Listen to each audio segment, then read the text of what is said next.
예수 앞에 나오면 죄사함 받으며 주의 품에 안기어 편히 쉬리라.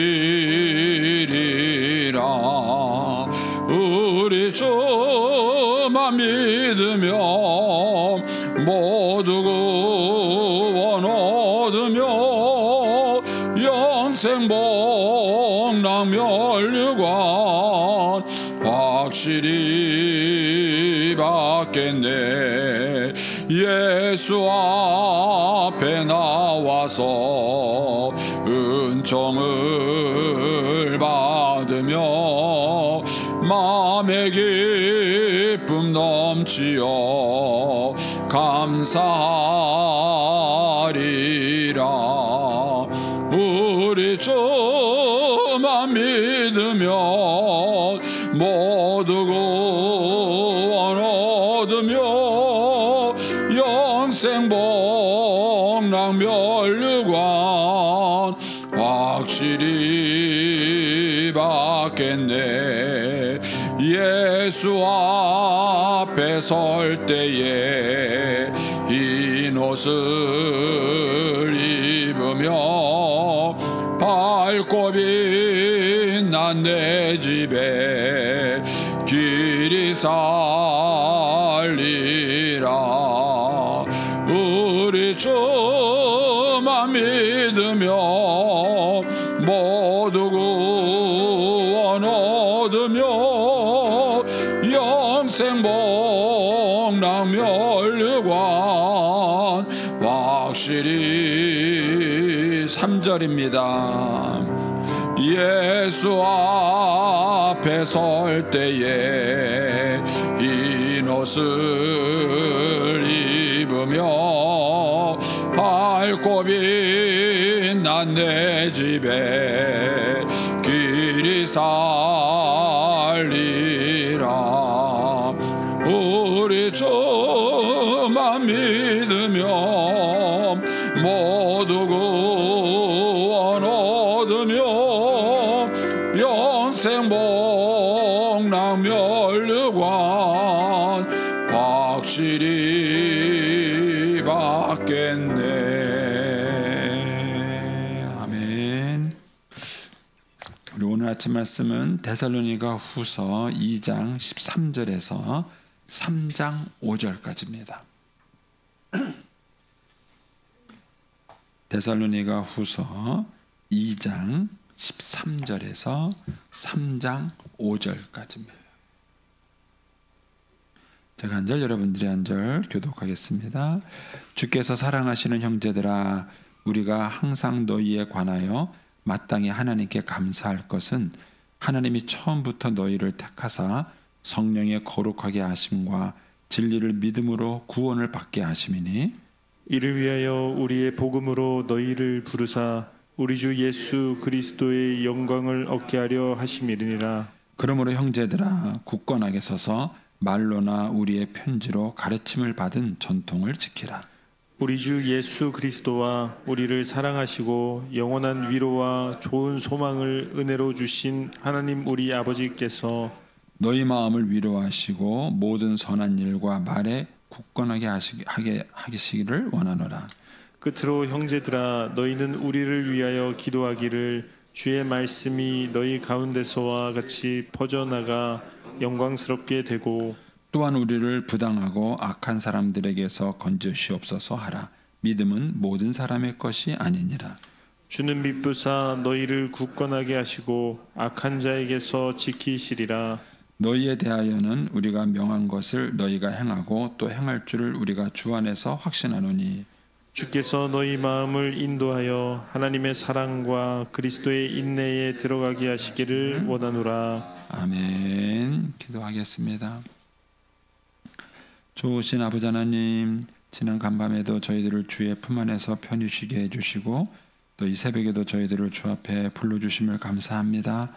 오늘도 저희들에게 새날 주시고 또 생명 주시고 건강 주셨는데 이 한날도 주님과 더불어 동행하게 하시고 주를 기쁘시게 하는 한날 되게 하여 주옵소서. 이 새벽에도 주님께 1000번째 예물을 드립니다. 믿음으로 또 순종으로 감사로 드리는 예물을 주님께서 기뻐 받으시고 약속하신 하늘의 복과 땅의 복으로 충만하게 채워 주옵소서. 주의 은혜로 종의 가정들을 형통케 해주시며 그 자녀들을 축복하여 주옵소서. 예수님의 이름으로 축복하며 기도하옵나이다. 아멘. 이 새벽에도 주의 은혜와 축복이 함께 하시기를 축원합니다. 데살로니가 교회는 이제 하나님의 은혜로 굉장히 빠른 시간에 세워지고 건강하게 잘 부흥된 그런 교회입니다. 그런데 교회 설립 초기부터 핍박이 있었습니다. 그래서 그 핍박 가운데 순교하는 사람들도 있었던 것이죠. 그래서 이제 사도 바울이 이제 그들을 위로하기 위해서 가르쳐 준 것이 재림에 대한 소망입니다. 만일 우리 예수 믿는 사람들이 이 땅에서의 삶이 전부 다라고 말한다면은 신자들의 삶은 억울하고 분한 것들도 참 많지요. 그리고 우리가 손해 본다는 것은 상상도 할 수 없습니다. 그러나 우리는 이 땅의 삶이 전부 다가 아니라 우리가 이후의 삶이 있다는 것을 우리는 확실하게 믿습니다. 그리고 인생의 성패는 이 땅에서 나타나는 것이 아니라 주님이 재림하시는 날 우리가 하느님 앞에 섰을 때에 그때 이제 우리의 인생의 진짜 성패가 나타나는 것이죠. 그래서 이 재림에 대한 소망을 가지고 핍박과 환난 가운데 순교한 사람들을 위로할 것을 바울이 가르쳐 준 것입니다. 그런데 이 재림에 대한 믿음을 이렇게 흔드는 거짓 이단이 생긴 것이죠. 그러니까는 항상 진짜에는 뭐가 있느냐면은 가짜가 있어요. 금이 귀하지 않다면은 가짜 금이 생길 리가 없죠. 근데 금이 귀하니까 항상 가짜가 생기는 겁니다. 그러니까 진리가 있기 때문에 항상 거짓이 있는 거예요. 그래서 기독교 역사에는 항상 거짓과의 싸움이라고 할 수 있습니다. 여러분들은 우리가 그냥 쉽게 믿지만 예를 들어서 하나님이 성부 하나님, 성자 하나님, 성령 하나님 이 삼위일체 하나님이다. 소위 말하는 이 삼위일체 신학을 기독교 초기에는 몇 년 동안 논쟁을 했어요. 몇 년 동안 이게 맞냐 틀리냐 막 논쟁을 하고 그런 논쟁을 통해서 삼위일체 신학이라는 것이 정리가 된 것입니다. 그리고 예수님이 참 하나님이시면서 참 사람이다 라는 예수님의 신성과 인성에 대한 이것도 교회 역사에 오랫동안 논쟁이 있었어요. 그리고 이 논쟁을 통해서 예수님은 참 하나님이고 참 사람이다 라는 이 문제가 정리가 된 것이죠. 또 여러분들이 가장 잘 아는 것 중에 하나가 뭐냐면 구원은 선행으로 받는가 믿음으로 받는가, 이것에 대한 오랫동안 중세교와의 논쟁이 있었어요. 그리고 또 종교개혁을 통해 가지고 구원은 선행으로 받는 것이 아니라 믿음으로 받는 것이다. 이 신학이 정리가 된 것입니다. 그래서 저와 여러분이 갖고 있는 이 믿음의 유산이 있어요. 이 믿음의 유산은 오랫동안 우리의 믿음의 선배들이 오랜 세월을 거쳐서 그 논쟁 속에서 참 진리가 뭔지를 우리에게 가르쳐 준 것입니다. 그래서 여러분과 저는 지금 그런 것 때문에 이제 혼란스럽지는 않은 거예요. 딱 정리가 됐기 때문에. 그런데 지금 시대에 와서 혼란스럽고 잘 정리가 안 된 것이 뭐냐면 재림의 신학인 거예요. 재림. 그래서 이 재림의 신학에 대해서 약간 이제 기독교 전통 안에서도 다른 목소리를 내는 분들이 있어요. 이 문제가 아주 확실하게 정리가 안 된 부분이 있기 때문에 항상 이 재림의 신앙을 가지고 생기는 이단들이 생기는 거예요. 그래서 우리가 바른 믿음을 가져야 그것이 우리에게 위로가 되고 우리의 삶에 그런 분명한 지침이 되는데 이 거짓된 믿음을 갖게 되면은 혼란스러운 거예요. 그래서 마귀가 이 거짓된 진리로 저와 여러분의 믿음을 흔드는 것입니다. 그러니까 데살로니가 교회가 바로 그런 위험에 있었던 것이고, 그래서 그 재림에 대한 신앙을 바로 세워주기 위해서 쓰여진 것이 이 데살로니가 후서예요. 그리고 이제 제가 어제 간단하게 넘어갔지만 이들이 혼돈했던 것이 뭐냐면은 예수님의 재림이 바로 임박했다라고 생각하는 것이죠. 우리나라에서는 그 사건이 있던 게 다미선교 사건이죠. 다미선교 예수님이 10월 24일인가요? 25일인가?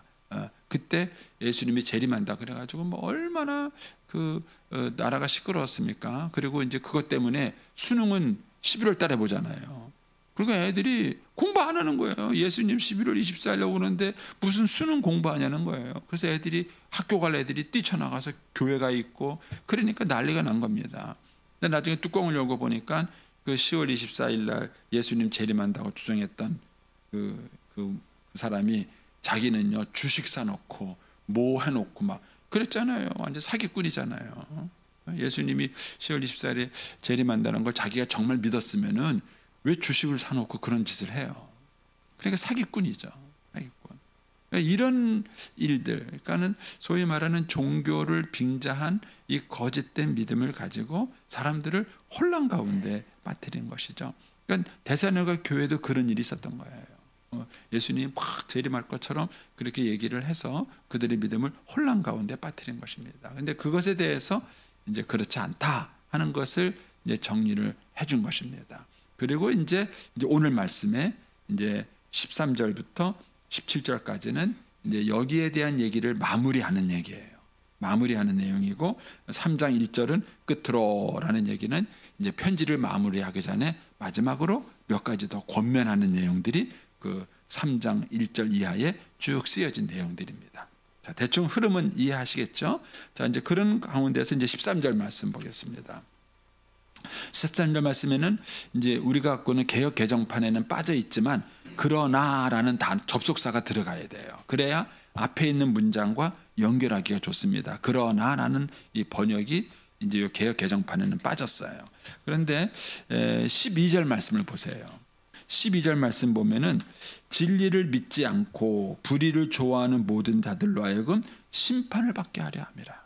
그러니까는 하나님에 대한 바른 믿음을 갖지 못하는 사람들이 있는 거예요. 처음부터 동기가 불순한 것입니다. 이제 그런 사람들에게 11절에 보면은 하나님이 미혹의 역사를 그들에게 보내사 거짓 것을 믿게 하신 거예요. 그러니까 하나님이 이런 잘못된 그런 거짓 이단들이 있는 것을 허용하시는 이유는 뭐냐면은 그 마음의 중심에 하나님을 믿을 마음이 처음부터 없는 사람들이 악한 마음을 가진 것이죠. 이제 이런 사람들은 그냥 자기 욕심을 따라서 거기에 속게 만들었다는 거예요. 그런데 그러나 하고 이제 13절이 시작되는 것입니다. 그렇게 악하게 하는 사람들은 그래 그럼 네 멋대로 살아라 하면서 그들은 버렸지만 그러나 13절 보면은 주께서 사랑하시는 형제들아 우리가 항상 너희에 관하여 마땅히 하나님께 감사할 것은 그러니까 사도 바울이 데살로니가 교인들을 생각할 때마다 하나님께 감사하는 게 있다는 거예요. 근데 뭘 감사하느냐? 하나님이 처음부터 너희를 택하사 이거예요. 그러니까는 대적하는 자들은 하나님의 택하심을 잊지 않은 거예요. 그래서 그들은 처음부터 그런 불순종한 마음을 가지고 하나님을 대적한 거예요. 그러니까 자기 고집대로 사는 거예요. 그래서 하나님이 그들은 그래 너희들은 거짓 것을 믿어라 라고 그들을 버려둔 거예요. 그런데 데살로니가 교인들은 하나님의 택하심을 입은 거예요. 이거를 바울이 감사한다 이렇게 말을 하는 거예요. 그래서 그러나라는 말이 들어간 것입니다. 자, 이해되시죠? 자, 다시 한번 보겠습니다. 그 13절 그러나 주께서 사랑하시는 형제들아 우리가 항상 너희에 관하여 하나님께 감사한다. 뭘 감사하느냐? 하나님이 처음부터 너희를 택하사 성령의 거룩하게 하심과 진리를 믿음으로 말미암아 구원을 받게 하셨다. 그러니까 저들은 버림을 받았지만 그러나 너희들은 하나님의 택함 받고 구원을 받았다. 그 사실을 내가 하나님께 감사하고 있다. 이렇게 지금 얘기를 하고 있는 것입니다. 자, 그런데 데살로니가 교인들이 구원받는 사건을 거기에 몇 가지 수식어가 있어요.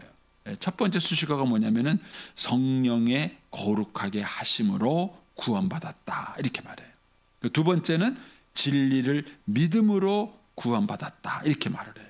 그리고 세 번째는 14절에 이를 위하여 너희가 구원받기 위하여 우리가 우리의 복음으로 너희를 불렀다. 이렇게 말을 해요.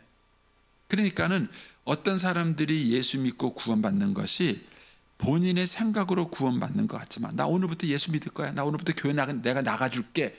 이래가지고 자기의 자의로 예수를 믿는 것 같지만 안 그렇다는 거예요. 여기에 몇 가지 은혜가 있어야 예수 믿을 수 있어요. 첫 번째는 성령의 역사가 있어요. 성령께서 그 마음을 부드럽게 만들고 복음이 들리게 만들고 깨닫게 만들어줘야 돼요. 그런데 성령께서 역사하지 않으시면요 아무리 설교를 듣고 말씀을 배워도 그게 들리지가 않아요. 깨달아지지가 않아요. 그래서 성령의 역사가 있어야 되고, 두 번째는 내가 그 진리를 믿어야 돼. 믿지 않고는 구원에 이를 수가 없는 거예요. 그런데 그 진리를 믿기 위해서는 14절에 보니까 우리의 복음, 사도 바울이 복음을 우리의 복음이라고 표현한 거는 우리가 너희에게 전한 복음, 이런 뜻이에요. 그러니까 사도 바울이 데살로니가 교인들에게 복음을 전했기 때문에 그들이 그 복음을 듣고 뭐예요? 예수를 믿고 구원을 받게 된 거예요. 이것이 구원받는 사건이에요. 그래서 구원받는 사건이 내가 선택해서 내 의지로 예수 믿는 것 같지만 그렇지 않다는 것입니다. 자, 그 밑에 내려가셔서 3장 2절을 보세요. 3장 2절에 보면 이런 표현이 있습니다. 또한 우리를 부당하고 악한 사람들에게서 건지시옵소서 하라. 그러면서 뭐가 나오냐면 믿음은 모든 사람의 것이 아니니라. 그럼 믿는다는 게 그렇게 아주 쉬워 보이지만은 그렇게 쉽게 믿지 않아요. 그래서 어떤 분들이 그래요. 목사님, 예수만 믿으면 구원받습니까? 정말 그럼 무슨 나쁜 짓을 해도 예수 믿으면 다 제사 안 받고 구원받습니까? 그래서 나 그러면은 죽기 전에 예수 믿을래요. 그래요. 죽기 전까지는 자기 하고 싶은 대로 다 마음 놓고 살다가 마지막 죽기 전에 나 예수 믿고 천국 가겠습니다, 이렇게 말해요. 그러면은 믿음이라는 게 뭔지를 모르는 거예요. 죽음에 임박한 순간에 가서 자기 의지로 나 예수 믿겠습니다, 이렇게 쉽게 믿어지는 게 믿음이 아니에요.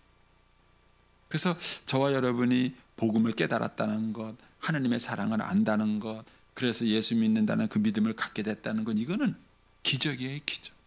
엄청난 기적이에요. 그래서 이런 하나님의 은혜가 있었기 때문에 우리가 이 복음을 듣고 예수를 믿게 된 거예요. 그러니까 바울이 그 얘기를 하면서 그것을 하나님께 감사한다, 이렇게 말해요.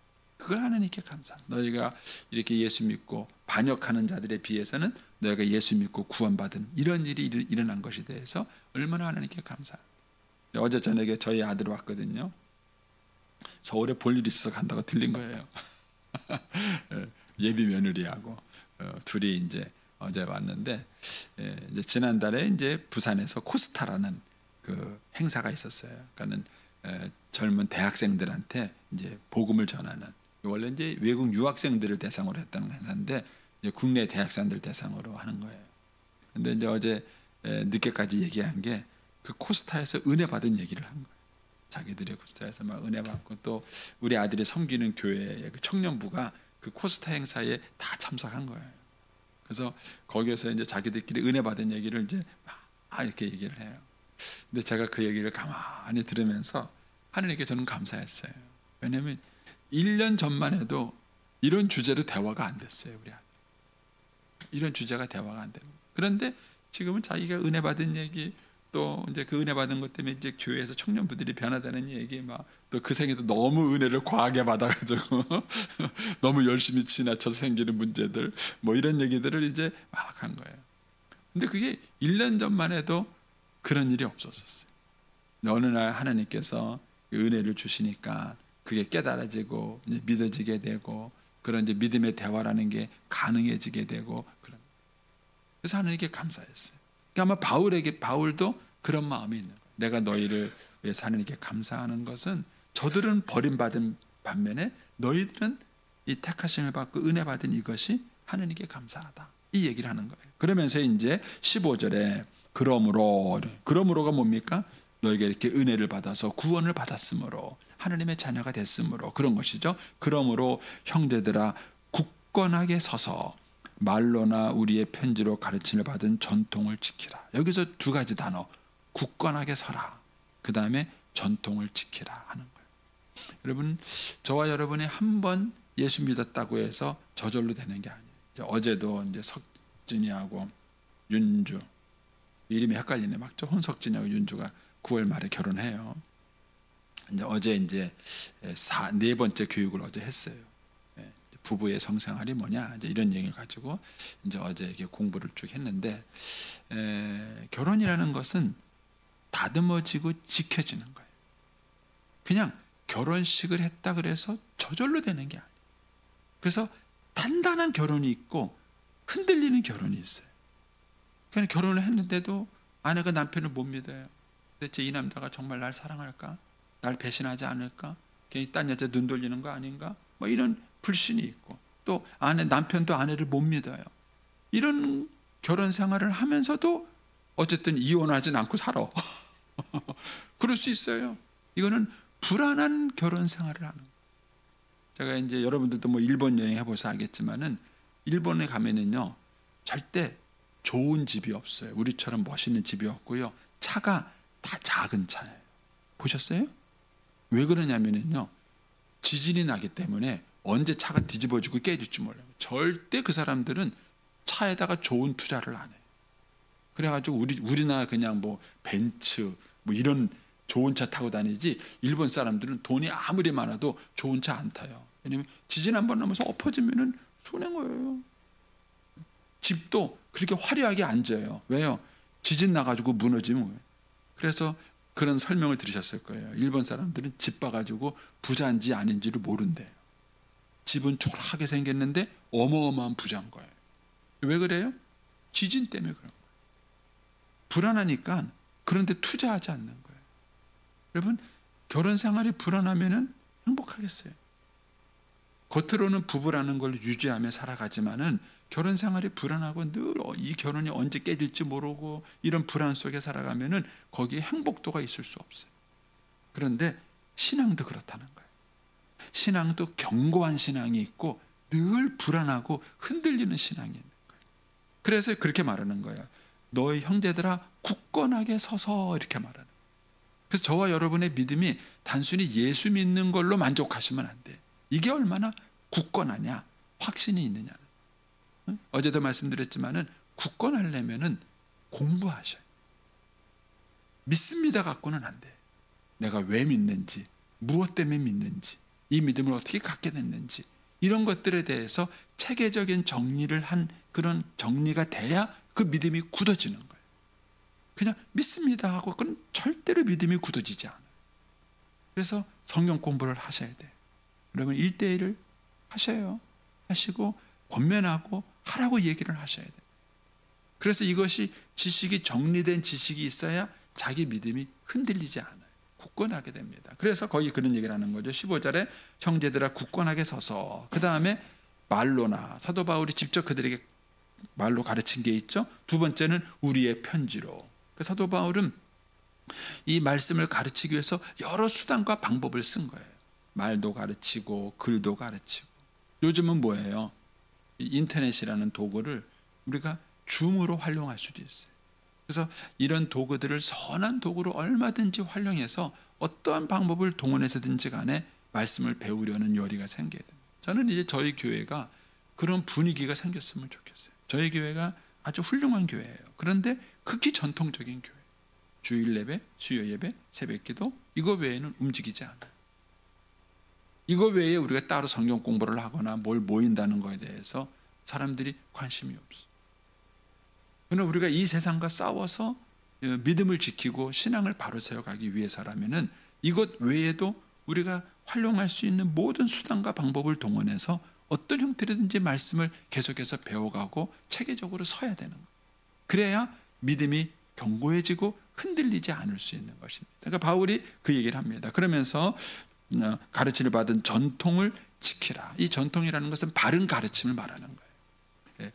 교리에 대한, 재림에 대한 잘못된 가르침에 대항해서 바른 가르침을 너희가 지키라, 이렇게 말합니다. 그러면서 이제 16절에 우리 주 예수 그리스도와, 그 다음에 여러 가지 수식어가 있지만 끝부분에 하나님 우리 아버지께서, 그러니까 예수님과 하나님이, 이런 뜻입니다. 16절은. 그리고 17절에 뭐냐면 너희 마음을 위로하시고 모든 선한 일과 말에 굳건하게 하시기를 원하노라 그랬습니다. 근데 저는 이제 이 말씀이 굉장히 좀 힘이 돼요. 힘이 됩니다. 저도 이제 아내가 천국 갔잖아요. 그런데 아내랑 헤어졌다는 슬픔을 생각하며 살 것인가, 아니면 내가 천국 가서 다시 아내를 만날 거라는 소망을 갖고 살 것인가, 이게 이제 저의 싸움이에요. 어떤 때는 슬퍼요. 헤어진 것이. 그런데 성경적인 관점이라는 것은 뭐냐? 그거는 우리가 부활을 믿기 때문에, 예수님이 부활한다면은 제 아내도 부활하는 거예요. 그리고 우리가 부활의 믿음을 갖고 있다면 내가 천국 가서 다시 아내를 만날 것이다라는 소망을 갖는 거예요. 근데 이 소망만 가지고는 부족하다는 거예요. 여기서 이제 다시 16절에 뭐라 그러냐면은 우리 주 예수 그리스도와 그러면서 하나님을 수식하는 말이 있어요. 어떻게 수식하시냐? 우리를 사랑하시고 나를 사랑하시는 하나님. 그리고 또 어떤 하나님이냐? 영원한 위로를 주시는 하나님. 그리고 세 번째는 좋은 소망을 주시는 하나님. 이 말이 위로가 안 되세요? 저는 얼마나 이 말이 위로가 되는지. 나를 사랑하시는 하나님, 영원한 위로를 주시고 좋은 소망을, 그것도 은혜로, 그거는 값없이, 그런 뜻이. 내가 노력하지 않아도 값없이 주시는. 그러니까 이런 하나님께서 뭘 위로하신다? 17절, 제 마음을 위로해 주세요. 여러분들의 은혜가 안 되는구나. 저는 이제 이 말씀을 묵상하면서 굉장히 힘이 되는 거예요. 하나님께서 지금도 영원한 소망과 좋은 위로를 가지시고 하나님이 내 마음을 위로해 주시는 거예요. 내 마음을 위로해 주시는 거예요. 그래서 너희 마음을 위로하셔. 그래서 그 위로를 해주신 결과가 뭐예요? 모든 선한 일과 말을 굳게 하시기를. 모든 선한 일이 뭐예요? 믿음으로 하는 모든 거예요. 제가 하고 있는 목회가 그거예요.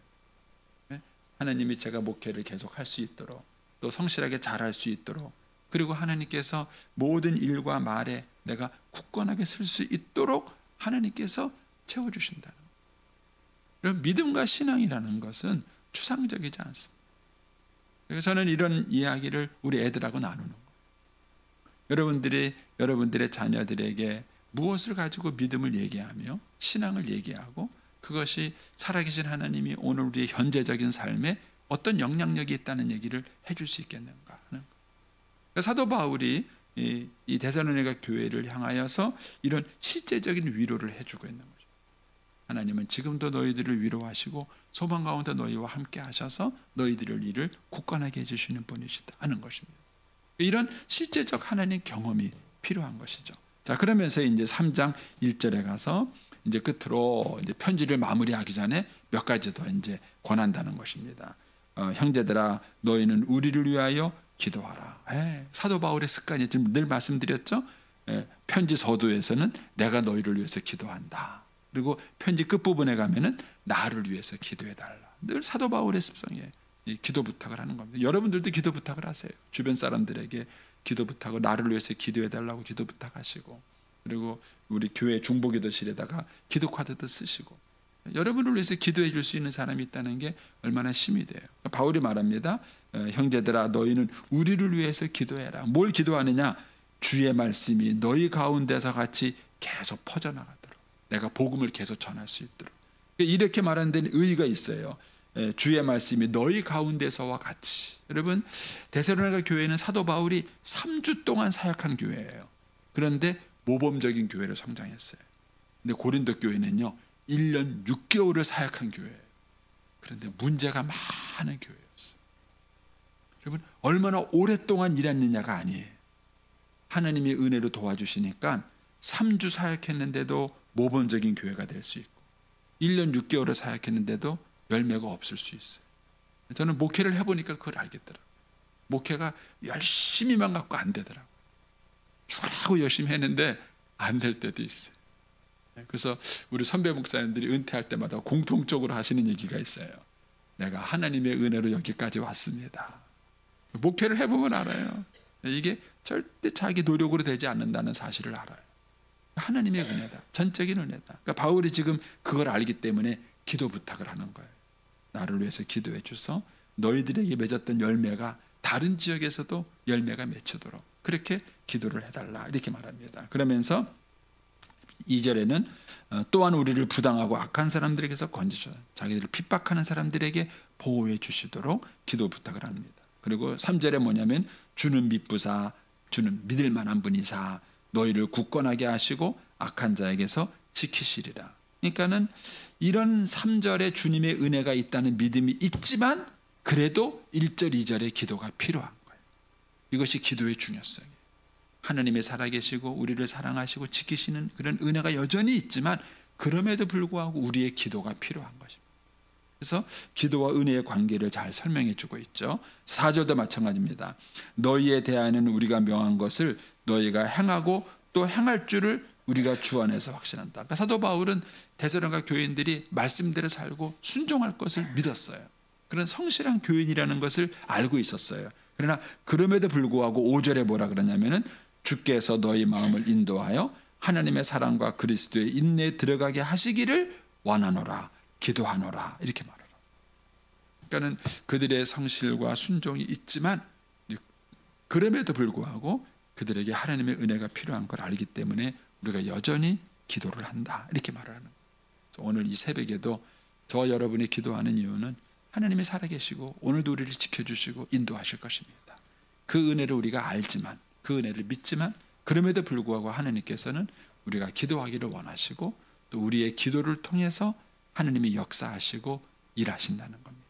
그래서 오늘 한 날도 이 기도와 또 주님과 동행으로 승리하는 한 날이 되시기를 축복합니다. 기도하겠습니다. 오늘은